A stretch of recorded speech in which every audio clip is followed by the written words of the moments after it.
Karen, for those insightful words. I also can tell you I'm very much looking forward to this training phase, and consider myself very lucky to work with Karen over this school year, and I mean that, Karen. So thank you very much.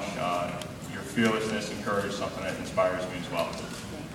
Moving forward, our next speaker is a speaker that has reflects the great people in this room and the great efforts in this room. And this is obviously our speech that we always look forward to throughout every school year to start us off with a tone.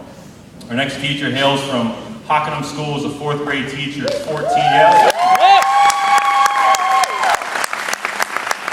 We need more energy. If you're sitting next to someone on the beach, tap them, wake them up. Possibly take their sunglasses off. Ms. Stephanie Scribner is a teacher who joins us with renowned experience, an incredible reputation, professional, and it is a huge honor to be recognized as the East Hartford Public Schools District Teacher of the Year.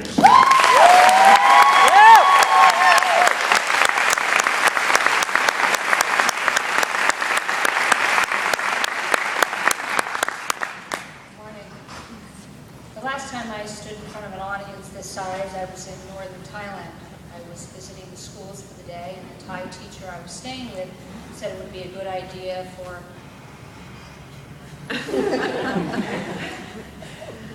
Thai teacher that I was staying with said it would be a good idea for me to be introduced to all the students.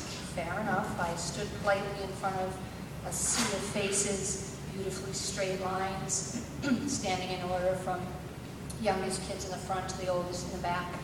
So I waited politely to be introduced when suddenly the microphone was thrust into my hands.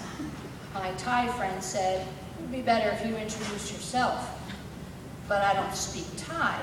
"No problem," she assured me. "Just speak slowly. They're learning English." "All right." So I mustered in my slowest voice, "My name is..." I had blank looks coming back at me. So I turned to my friend and said, "I'm pretty sure they didn't understand me." She said, "Of course not, you were speaking way too quickly." Should I speak in phonemes? I don't know how to speak slower. She said, "Try it again, this time speak slower. This time tell them a little bit about your parents and what they do for work." I said, "I am not talking about Pratt Whitney and jet engines with kids who can't understand my name is." She did understand that. Thankfully, she finished the rest of the introductions for me.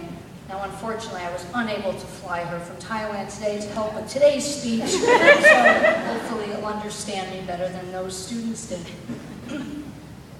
As we start the new year, I'd like to remind everyone to be positive.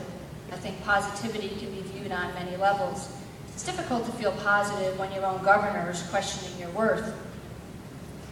I'm not quite sure what the general public thinks a lot of times. There's that old saying, if you can't do, teach. I don't know how old it is, but unfortunately is still around. In fact, I heard it several times last year while I was driving to school, being discussed on the radio. Not the best way to start my day.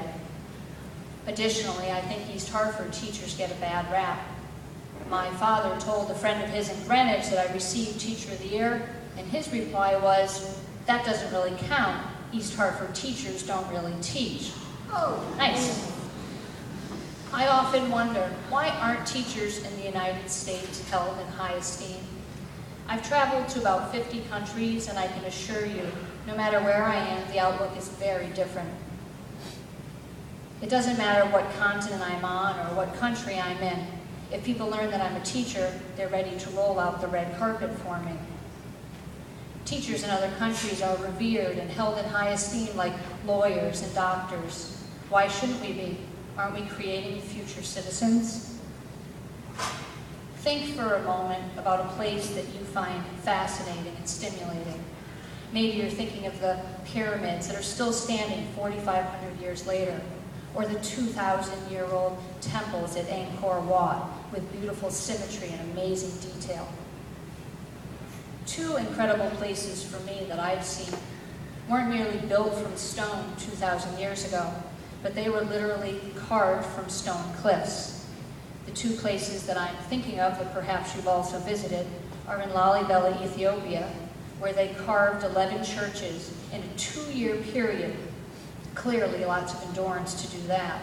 The other places in the Middle East, Petra, Jordan. Explain to me how the Nabateans showed up in Petra 2,000 years ago, looking at the vast faces of these sandstone cliffs, and decided, we'll take these rudimentary tools and start carving columns, buildings in an entire city. Clearly, these people worked little by little, day by day, with a lot of perseverance and a very positive attitude. Although I find these two places incredible, and I think I still visit them in my dreams, there's something that I find even more amazing, and that's teachers. The impact teachers have on students' lives can never be measured. You are not only developing skills and character development, fostering personal growth, but you are creating our future generation. Sometimes we get to our classrooms and we view our lists of students and tests from the previous year, and we may feel overwhelmed and frustrated. More and more is being imposed on us every year, and it's easy to feel the weight of the world on our shoulders. There's an African proverb that I'd like to share with you. When I lived in Africa, this is something that I heard on many days. In Bambara, they say, "Doni doni, kono ni, beana da." In English, this translates as, "Little by little, the bird builds its nest." Keep this in mind as you face the new year. Be positive.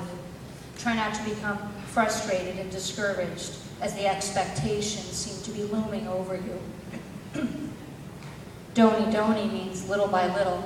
Build your nest one piece of straw at a time. Believe in yourselves and believe in your students. Together we can meet the expectations. We have the tools to do so. So often teachers go into their rooms and shut their doors and they're alone. We should work more collaboratively. Everyone here has certain strengths and areas of expertise. Maybe someone else is holding a piece of straw that would fit your nest perfectly. Don't be afraid to reach out to the talent that surrounds you. Unity is the key to success. There's an African symbol that shows two crocodiles crossed over one another, and they share the same stomach. If these two crocodiles work in unity as a team, they will meet their common goal, which is to fill their one stomach with food. We as teachers, like the crocodiles, should work in unity, for we also share a common goal, the success of all the students. Each student can be reached. We merely need to keep finding new strategies in our bag of tricks. We revel in excitement when students get it, and we see many light bulbs going off over their heads each day. I believe with a collaborative effort and a positive attitude that we can do anything, more and more light bulbs will be going off until East Hartford is shining so brightly we'll catch everyone's attention, even those in Greenwich. As you embark on a new year as educators and role models, and for some students, lifelines, keep a positive attitude as you build your nest, one piece of straw at a time. Doni doni, little by little. Have a great year. Thank you.